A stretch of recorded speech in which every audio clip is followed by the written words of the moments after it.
চলেন আপনাদেরকে ডিভোর্সের ব্যাপারে একটা স্পেশাল তথ্য দেই। এই যে বাংলাদেশে অহরহ সেকেন্ডে সেকেন্ডে যে ডিভোর্স হচ্ছে না, ম্যাক্সিমাম বলেন তো কারা আবেদন করছে? ম্যাক্সিমাম কিন্তু নারীরা। এবং টপ লিস্টে যে ব্যাপারটা রয়েছে সেটা হচ্ছে যিনি পুরুষ সঙ্গী উনি ফিজিক্যালি ডিসেবল, মানে উনি শারীরিক সম্পর্কের ক্ষেত্রে অক্ষম। এই অক্ষমতাকে পুঁজি করে তারা কি করছে, ডিভোর্স লেটারের ক্রিয়েট করছে, ডিভোর্স দিয়ে দিচ্ছে। কারণ বাংলাদেশের আইনে মেয়েরা ডিভোর্স দিতে পারে, যদিও মুসলিম আইনে বা ইসলামিক আইনে মেয়েরা কিন্তু ডিভোর্স দিতে পারে না। কারণ মেয়েদেরকে যদি ইসলামে মানে সম্মতিটা দিত, ও বাবা সেকেন্ডে সেকেন্ডে কেন ন্যানো সেকেন্ডে ডিভোর্স হতো। তো যাই হোক, মূল ব্যাপারে আসি। দেখুন, ফিজিক্যাল রিলেশনের ব্যাপারে প্রত্যেকটা মানুষেরই, পুরুষ নারী উভয়েরই কিন্তু ফিজিক্যাল অ্যাট্রাকশনের ব্যাপার রয়েছে। কিন্তু বাংলাদেশের মানুষের মগজে প্রবেশ করিয়ে দেওয়া হয়েছে ফিজিক্যাল রিলেশনের ব্যাপারটা, আকর্ষণের যে ব্যাপারটা সেটা অনলি পুরুষদের। এটা কিন্তু নয়। আজকে আমি পুরো ভিডিওতে একটু বুঝিয়ে দিই। আশা করি খুবই যুক্তিযুক্ত একটা ভিডিও হতে যাচ্ছে, পরামর্শমূলক একটি ভিডিও হতে যাচ্ছে, এবং আমার কাছে মনে হয় নারী পুরুষ উভয়ের জন্য একটা হেল্পফুল ভিডিও হতে যাচ্ছে।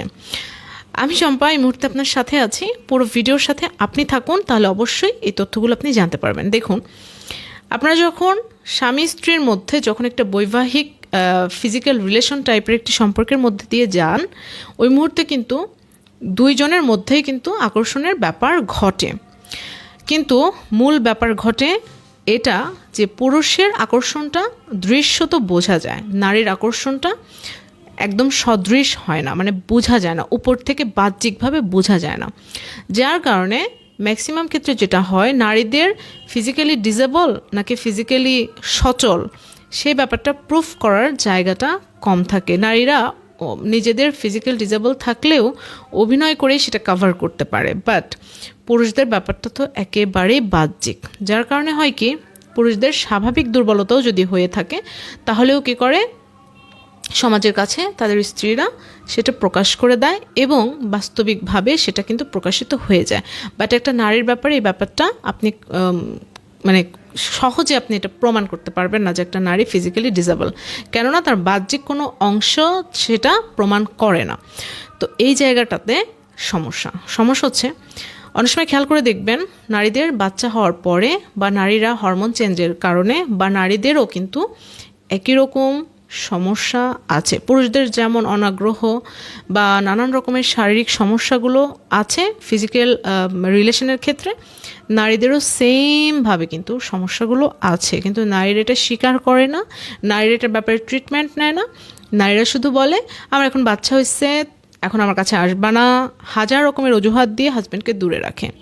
তখন কি হয় জানেন, এই যে আপনি দূরে রাখেন, আপনার নিজের ব্যাপারটা গোপন করেন, এটা আমি আপনার বোন হিসেবে বলতে চাই, গোপন করার কোনো ব্যাপার নেই। হরমোনাল নানান কারণেই সমস্যা হতে পারে, আপনি সন্তান জন্মদানের পর ব্যাপারটি হতে পারে, তখন আপনি ডিরেক্টলি আপনার হাজব্যান্ডকে সহযোগিতা নেবেন। লজ্জা পাওয়ার বা ভয় পাওয়ার কোনো কারণ নাই যে আমি যদি এটা প্রকাশ করে দিই আমার হাজব্যান্ড হয়তো আমার সাথে সম্পর্কেই যাবে না, বা আমার হয়তো ডিভোর্স দিয়ে দিবে, বা আমার সাথে হয়তো সংসার করবে না। দেখুন, পুরুষ মানুষ এত অমানবিক নয়, আপনার সমস্যা হতে পারে। আমি অনেক নারীর মুখে শুনেছি তার ইচ্ছে করে না হাজব্যান্ডের কাছে যেতে বা ফিজিক্যাল রিলেশনে তার আর আগ্রহ নেই। অনেক ফিমেলকে দেখেছি বা 28 ইয়ার্সের পর থেকেই বলতে শুরু করে। বাট এইখান থেকে আমি আপনাকে বলতে চাই যে এটা আপনার একটা ফিজিক্যাল প্রবলেম, এটা একটা রোগ, এটা একটা সমস্যা। বাংলাদেশের বহু ভালো ডক্টর রয়েছে, ডেফিনেটলি আপনার হাজব্যান্ডের সাথে শেয়ার করবেন, ডক্টরের কাছে যাবেন, কিছুদিন ডক্টরের কথা মেনে চলেন, কিছু ফিজিক্যাল এক্সারসাইজ করেন, কিছু খাওয়া দাওয়া ঠিকঠাক মতো করেন, ইনশাআল্লাহ ঠিক হয়ে যাবে। কিন্তু আমরা যে একপাক্ষিকভাবে পুরুষদেরকে শুধু মানে ফিজিক্যাল ফিটনেস পুরুষদের, ফিজিক্যাল ডিসেবল পুরুষদেরই মনে হয় শুধু এই সমস্যা, পুরুষদেরই মনে হয় আল্লাহ এটা দিয়ে পাঠাইছে, নারীদের মনে হয় কোনো সমস্যা নাই। বেসিক্যালি উভয়েরই এই সমস্যা হতে পারে। উভয়েরই একটাই উপায়, মন খুলে কথা বলা, পার্টনারের সাথে শেয়ার করা, ট্রিটমেন্ট করা এবং এক্সারসাইজ বাড়িয়ে দেওয়া। আপনার শরীরে যখন রক্ত চলাচল বেড়ে যাবে, স্বাভাবিকভাবেই আপনি ফিট হয়ে যাবেন। আমাদের শরীরের কোনো অংশে ধরেন আপনার হাতের এই আঙ্গুলের এখান থেকে রক্ত চলাচল আর করে না, এটুকে করে না, দেখবেন অবশ হয়ে যাবে। এই আঙ্গুল দিয়ে আপনি কোনো কাজ করতে পারবেন না। অথবা ধরেন এখান থেকে আপনার রক্ত চলাচলটা বন্ধ হয়ে গেছে, এখান দেখবেন ঠান্ডা হয়ে গেছে, টোটালি অবশ হয়ে গেছে, কোনো কাজ আপনি হাত দিয়ে আর করতে পারবেন না। অনুরূপভাবে আপনারও যদি ঠিক এটা যেমন একটা রোগ, এটা যেমন হতে পারে, আপনার শারীরিক যে কোনো সমস্যা হতে পারে, এটা রোগ হিসেবে কাউন্ট করুন। লজ্জা, ভয়, ভীতি এগুলো হচ্ছে আদিম যুগের ব্যাপার।